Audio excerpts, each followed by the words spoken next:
Y luego hay otra novedad dentro de la investigación judicial de la Dana. Pedro Sánchez, presidente del Gobierno, no va a acudir como testigo a esta causa. No va a acudir porque la jueza lo rechaza la petición de hazte oír y la califica como una petición improcedente, Mario.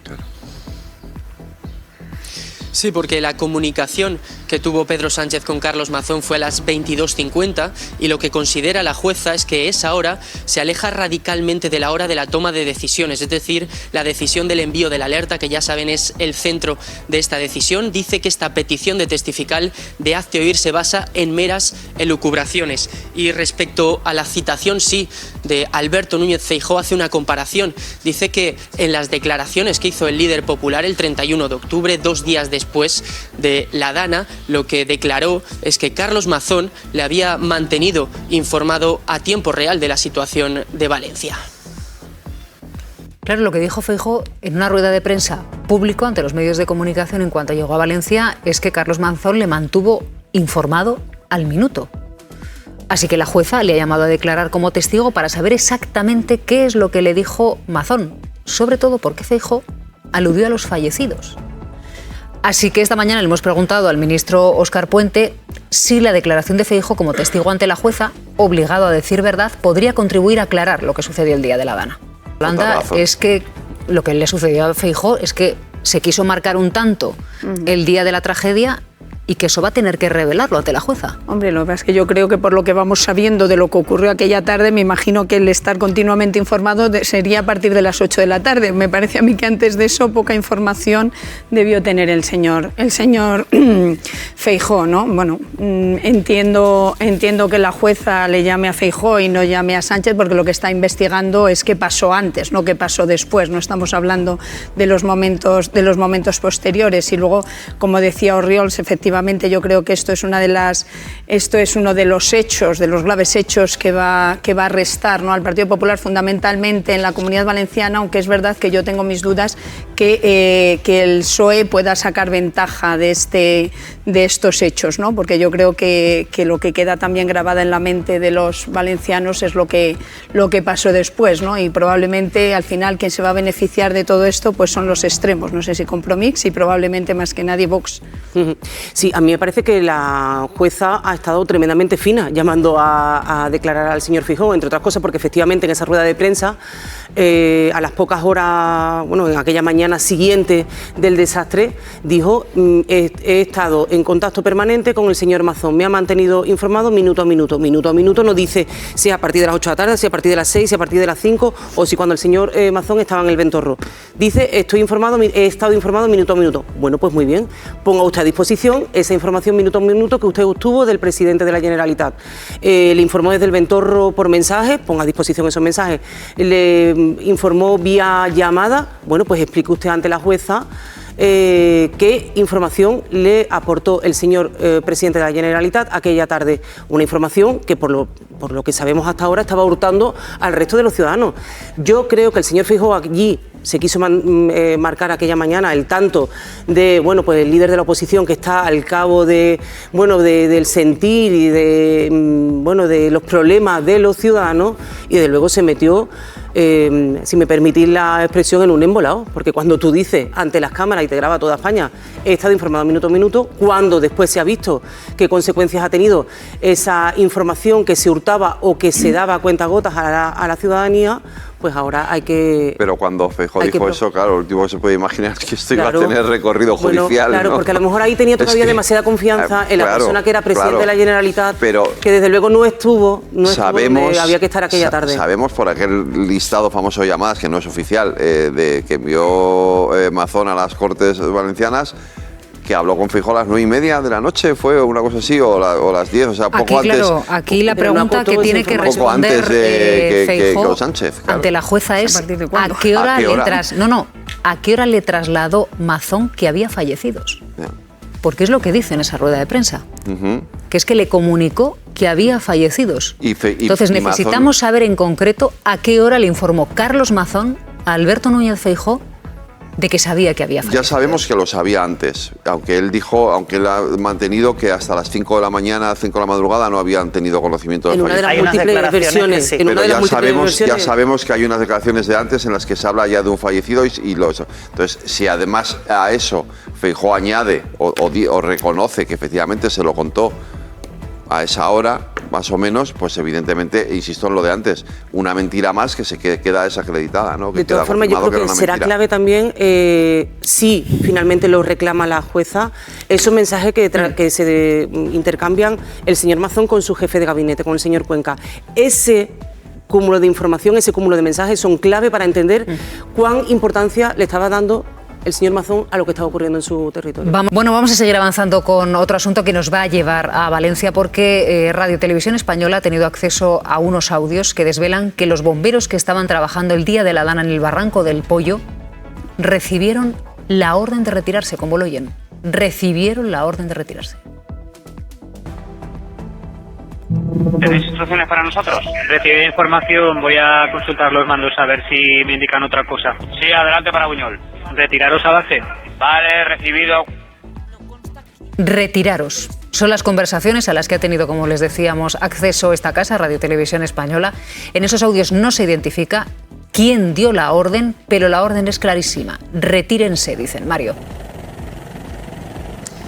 Sí, esa sería la clave en la investigación, saber quién dio esa orden. A las 14:42, como dice Silvia, se oye esa instrucción, retiraos a la base. Lo que sí que aclaran estos audios es que entre las 12 del mediodía y las 3:30 de la tarde la Generalitat Valenciana tenía información sobre la situación en Utiel, que ya se estaban produciendo rescates, y también se aclara que ya se estaba conociendo que había desbordamiento del río Magro a su paso, por ejemplo, por la localidad de Carlet.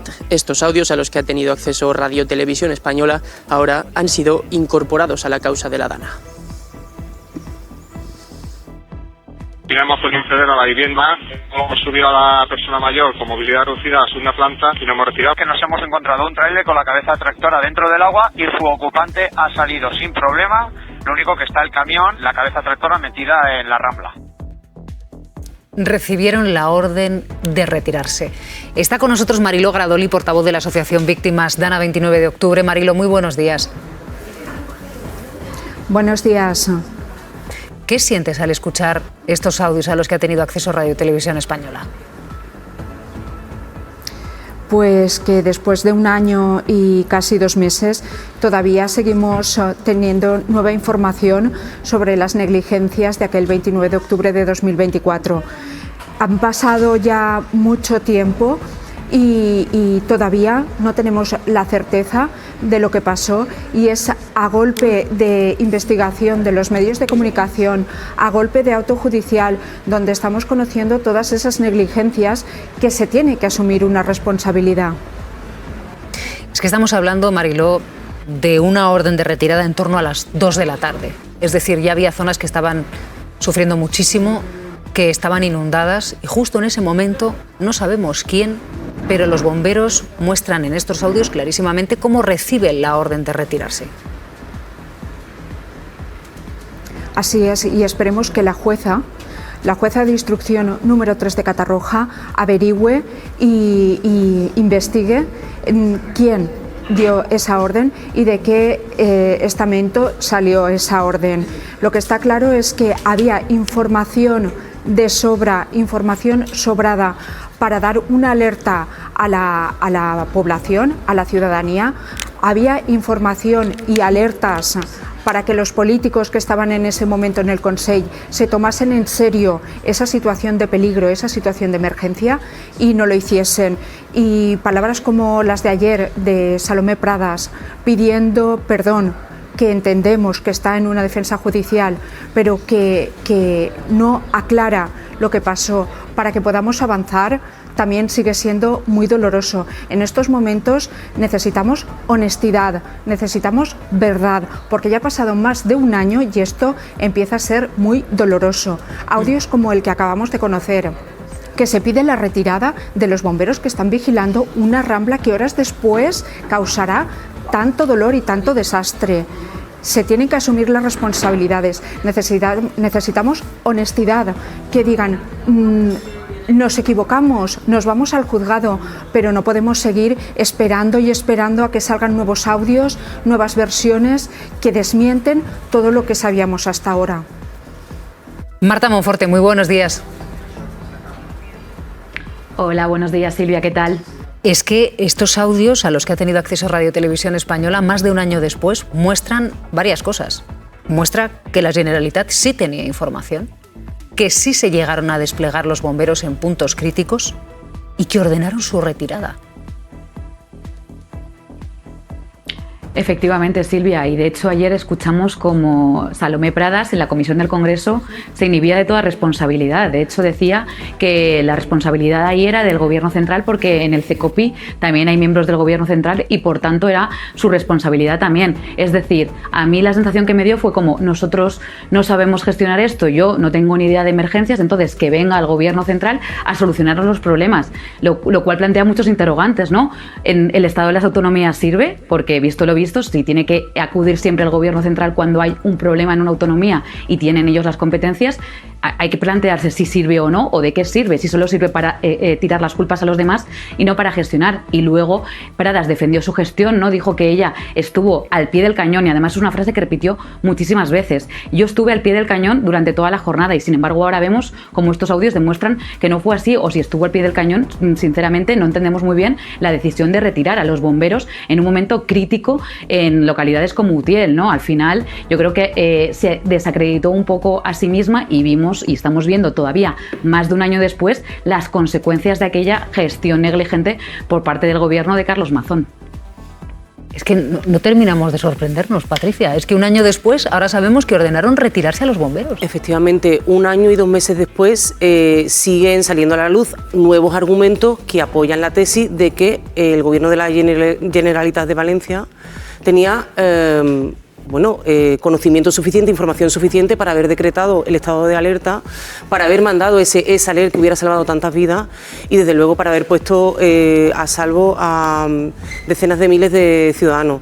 La jueza de Catarroja está haciendo una instrucción, desde luego así vista por todas las partes, impecable, está tratando de unir los puntos en torno a la figura del señor Mazón, como aforado, lógicamente no puede llamarlo a declarar de manera obligatoria, pero desde luego está haciendo una instrucción impecable. Y este nuevo audio al que ha tenido acceso Televisión Española, bueno, pues veremos si lo incorpora o no a la instrucción, pero desde luego da cuenta de que había información suficiente, como también operaron con la información que tenían disponible en aquel momento otras instituciones presentes en el territorio, como por ejemplo la Universidad de Valencia, que mandó un mensaje a todos los alumnos y profesores y comunidad educativa para que no fueran a las aulas. Es decir, había información suficiente. Esa cerrazón de la señora Salomé Pradas y del señor Mazón de que no tenían información suficiente, que el gobierno de España bloqueó la información, desde luego no se sostiene. Bueno, yo creo que si algo está demostrado es que efectivamente pues fallaron los controles y falló la actuación, desde luego, del gobierno valenciano. Lo que ocurre es que es verdad que comentaba la compañera, ¿y para qué sirven las autonomías? Yo creo que en una situación de catástrofe como esa y como otras que hemos vivido en otros momentos en casos de incendios y como probablemente viviremos en el futuro, porque lo que estamos viendo es que el clima es cada vez más extremo y que pueden seguir ocurriendo estas cosas, yo creo que necesitamos saber que tenemos ahí a las administraciones y que tenemos a todas las administraciones, porque dices, bueno, la administración autonómica no ha sabido gestionar, pero ¿y dónde está también la administración central? No ya ese día, sino los días posteriores. Yo soy de las que opina que efectivamente el señor Mazón lo hizo fatal, ha dimitido con un año y pico después del momento en el que debería haberlo hecho, y que eso ha servido para que asuma todas las culpas o que se convierta en el blanco de todas las acusaciones y de todas las culpas. Pero yo creo sinceramente que tampoco el gobierno central actuó bien, por lo menos en los momentos posteriores. Veremos a ver qué pasa con todos esos momentos previos, pero desde luego en los momentos posteriores habría que haber estado ahí, me da igual si estos señores quieren o no quieren mi ayuda, hay que estar ahí, y si no tienes al Estado cuando más lo necesitas en estas situaciones, ¿cuándo vas a estar? Y desde luego yo creo que los ciudadanos necesitamos saber que todas nuestras administraciones funcionan, que en momentos de catástrofes o cuando más las necesitamos estamos ahí, porque si no lo que viene es el populismo, lo que viene son frases como las que se escucharon los días posteriores a esa dana con el pueblo salva al pueblo, y a mí eso me parece sinceramente muy peligroso. Vamos a ir despejando incógnitas. El nombre y los apellidos de la persona que ordenó retirar a los bomberos. Vamos a empezar por ahí. Ya que tenemos el audio, ¿no, Federico? Vamos a pedir el nombre y los apellidos de la persona que dio la orden de que se retirasen los bomberos en el momento crítico de la dana. Este audio lo que viene es a confirmar algo que yo creo que fueron los WhatsApps que ya conocimos hace una semana o hace 2 semanas y que ya venían apuntando efectivamente algo que habíamos, que yo dije muchas veces aquí porque tenía esa información. ¿Os acordáis del diario Las Provincias a las 2:20 de la tarde diciendo el barranco del Pollo está a punto de desbordarse? Pues en ese momento pidieron a los bomberos que se retirasen. Sí, pues yo que guardo esa información, la guardo como oro en paño porque es la demostración palpable de que era todo una mentira lo que se armó el discurso de Carlos Mazón y de la Generalitat Valenciana. A las 2:20 de la tarde, el diario Las Provincias titular: el barranco del Pollo está a punto de desbordarse, con creo que eran 260 metros cuadrados de litros por metro cuadrado de agua cayendo en ese momento. Cada mentira que ha ido diciendo, y han sido muchas por desgracia en este año y pico, y sigue, se ha ido desmontando una a una. La ha ido desmontando la jueza, se han ido desmontando con el trabajo de los medios de comunicación, se han ido desmontando con cada vez que hemos conocido un hecho nuevo. ¿Hasta dónde puede llegar? ¿Hasta dónde puede llegar su capacidad de mentir? No lo sé. Es decir, lo que me falta por saber es qué verdad ha dicho, si es que ha dicho alguna, porque no ha dicho ninguna en todo este tiempo Carlos Mazón. Y que todavía siga ahí, que todavía siga siendo diputado autonómico, que no solamente sea diputado autonómico, sino que además se le haya premiado con la presidencia de una comisión que ni siquiera se reúne. Es un insulto, una humillación para las víctimas que no hay derecho. Claro, aquí, Marta, de lo que estamos hablando, Marta Monforte, es de que se nos está ocultando información, ¿no? Es decir, 1 año y pico después hemos descubierto que se da a los bomberos la orden de retirarse, y con esta información saliendo, que es absolutamente novedosa, no sabemos quién da la orden. Y claro, la siguiente pregunta es ¿cuántas cosas más no nos están contando? Claro, Silvia, es que esa es una de las cuestiones que ha atravesado, digamos, todo este año, todo este proceso. Hemos conocido la información a cuentagotas, entre ellos gracias al trabajo de la prensa, de los periodistas, de este trabajo que habéis conseguido hoy, por ejemplo, en Televisión Española, y que demuestra, ¿no?, las negligencias de aquel fatídico día, pero también con la instrucción de Nuria Ruiz Tobarra, ¿no?, de que yo creo que ha sido clave para ir conociendo más información, porque, como hemos visto, hay mensajes borrados, ¿no?, hay móviles que se han perdido, hay terminales que tuve que cambiar y claro, y por eso no tengo acceso a la información, hay información sesgada, no se ha trasladado toda la verdad. Hasta hace poco no conocíamos estos mensajes que aportó Salomé Pradas del cojonudo, ¿no?, que le responde Carlos Mazón cuando ella le dice que está en contacto con la delegada del gobierno y que la situación es peligrosa, o tampoco sabíamos nada de cuando le dicen Salo, de confinar nada, ¿no?, cuando le dice el jefe de gabinete de Mazón estas duras palabras, como anteponiendo cualquier tipo de medida a una medida de protección de la ciudadanía. Pues todas estas cosas, por desgracia, las hemos tenido que saber mucho después, y todavía seguimos sin saber, Silvia, que es uno de los grandes interrogantes que siguen acompañándonos, qué es lo que hizo Carlos Mazón esta más de media hora, estos 37 minutos, que no cogió el teléfono a nadie. Él dice que tenía el móvil en la mochila, luego se ha demostrado que no. Pues todas estas cuestiones que al final lo que evidencian es que hubo una dejación clara de funciones, y que las víctimas, sobre todo la sociedad civil valenciana, todos y todas queremos saber cuáles fueron aquellas decisiones que llevaron a ese tardío mensaje, ¿no?, de alarma, como dice la jueza, ¿no?, que fue tardío y erróneo, y por qué se tardó tanto en convocar el CECOPI y en mostrar una actitud diligente, ¿no?, por parte de los que supuestamente estaban al frente de la emergencia. Pues la exconsejera Salomé Pradas, que es quien estaba al frente de la emergencia, no va a contribuir a despejar todas nuestras dudas. Ayer fue a la comisión de investigación de la dana en el Congreso. Ella dijo que estaba afectadísima, pero no quiso responder ni a una sola pregunta. Investigada en la causa judicial, no voy a contestar a las preguntas de sus señorías. Pradas ha llegado al Congreso con una estrategia. ¿Escribía usted para informar al señor Mazón o lo que esperaba eran instrucciones? Silencio. Preguntas que sí ha contestado antes y después de su comparecencia en un medio de comunicación. Porque en la tele sí y aquí no. ¿Quién va a comparar un programa de prime time con este parlamentucho? Sin autocrítica, ha roto ese silencio no para responder, sino para defenderse. ¿Qué copia es esto? Donde hay un director del plan, que era usted. Bueno, es que se ha dejado usted por decir el comité asesor de 4 miembros, 3 de ellos son del Gobierno de España. Insiste en señalar a las agencias estatales y apunta a la delegada del Gobierno como codirectora del CECOPI. El propio Plan Especial de Inundaciones Autonómico indica que es la Generalitat y, en concreto, la consejera responsable de emergencias quien asume esa dirección. Les falta corazón. Creo que le falta corazón. Creo que le falta corazón en el momento. Rufián ha apelado sus sentimientos y le ha entregado un trozo de cuerda al que se agarró una de las víctimas. ¿De verdad usted se quiere comer este marrón sola? ¿Usted quiere aprovechar este tiempo para por primera vez pedir perdón a las víctimas? Por supuesto. Pido disculpas por no haber podido hacer más y le aseguro que es algo que llevaré toda la vida conmigo. Sin mencionar a Mazón en ningún momento. Quien estaba al pie del cañón pidiendo información era la señora Pradas. Ha defendido su gestión y ha lanzado un aviso. Que ya saldrá todo, ya saldrá. Y sé que la verdad Pradas, finalmente se sabrá. No ha aportado nuevos detalles y se ha ceñido a las consideraciones que traía escritas. No pedí autorización a nadie. Ni esperé a nadie para negar que Mazón o los mensajes de su jefe de gabinete retrasaran el envío del S-Alert. Marilo, no sé si seguiste la comparecencia de Salomé Pradas en el Congreso y si te sorprendió que no contestase y que dijese que ella estaba afectadísima. Contestó a las preguntas de una entrevista en un medio de comunicación, pero no a los parlamentarios que representan a la ciudadanía.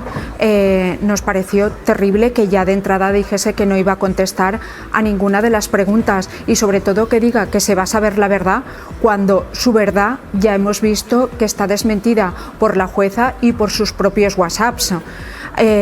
Está haciendo una defensa judicial, que lo entendemos porque está investigada, porque como dice la ley de emergencias, el mando único recaía sobre ella, que era quien tenía la consellería, la consellera de emergencias, y todo recaía sobre ella. Entendemos que haga una defensa judicial, pero lo que no entendemos es que siga intentando burlarse de las víctimas, tirando las culpas a otras administraciones, a otras personas, cuando se sabe ya por sus WhatsApps que tenían la información, que tenían todo para poder tomar decisiones y que esas decisiones que hubiesen salvado vidas no se tomaron. Las víctimas, la sociedad valenciana, lo que necesitamos ya después de 1 año y casi 2 meses es verdad, es honestidad y que se asuman las responsabilidades, cosa que no se ha hecho tampoco con el nuevo Consell, porque se siguen manteniendo a consellers que estaban en aquel 29 de octubre de 2024 y no se asumen las responsabilidades que se tenían que asumir. Alejandro. Creo que lo que dice la señora Gradalí es relevante. O sea, la señora Salomé Pradas ya había dado una entrevista en un medio de comunicación en el que volvió a decir medias verdades un par de semanas hace ya, y dio una después de comparecer ante esa comisión del Congreso, en la que aprovechó para hacerse un lavado de cara y decir que ella lo siente mucho por no haber podido hacer más, que es como cuando dices lo siento mucho si te he ofendido. No, a ver, es evidente que me has ofendido. No tienes que disculparte por lo que no puedes hacer, a nadie se le pide lo imposible. Te tienes que disculpar por lo que no has hecho. Te tienes que disculpar porque dices que deberías haber insistido más en hablar con el presidente Mazón. A lo mejor te tienes que disculpar también porque ha quedado acreditadísimo por unas imágenes que se te ofreció la UME antes de que la aceptara. A lo mejor te tienes que disculpar por haber tratado de esa manera a las víctimas, pero que vengas a hacer el número de... En fin, yo la humanidad no se la voy a negar a nadie, ni voy a dudar de que la tenga, pero se demostrará, en todo caso, bajando al barro, reconociendo lo que hay y no yendo a una comisión del Congreso a responder únicamente lo que a ti te interesa para echarte un lloro, si me permite. O sea, creo que es algo muy grave. Lo de Mazón es muy grave, lo de que siga en el Parlamento cobrando con un cargo extra en una comisión en la que no da un palo al agua es muy grave, pero que esta señora no facilite toda la información. Por favor, nos podemos centrar, podemos aclarar qué sabemos de dónde estaba Mazón. No me parece tan complicado, de verdad. Pero no tiene sentido que vayas a una comisión parlamentaria simplemente a decir que estás muy triste por las víctimas. Narices, Pues claro que lo tienes que estar, pero es que era tu responsabilidad. Que ya Marta empezó fuerte, Salomé Pradas, entrando a esa comisión, dándole la mano a Rufián e incluso intentando darle los besos.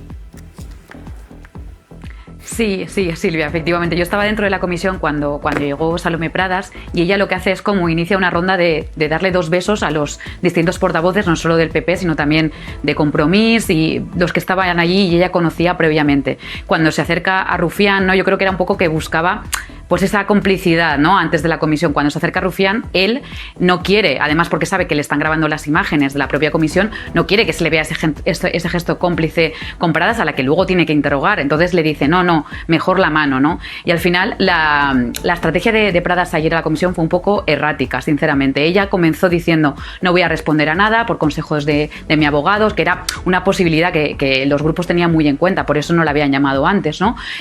Porque precisamente está en una causa judicial y ella puede acogerse a no declarar.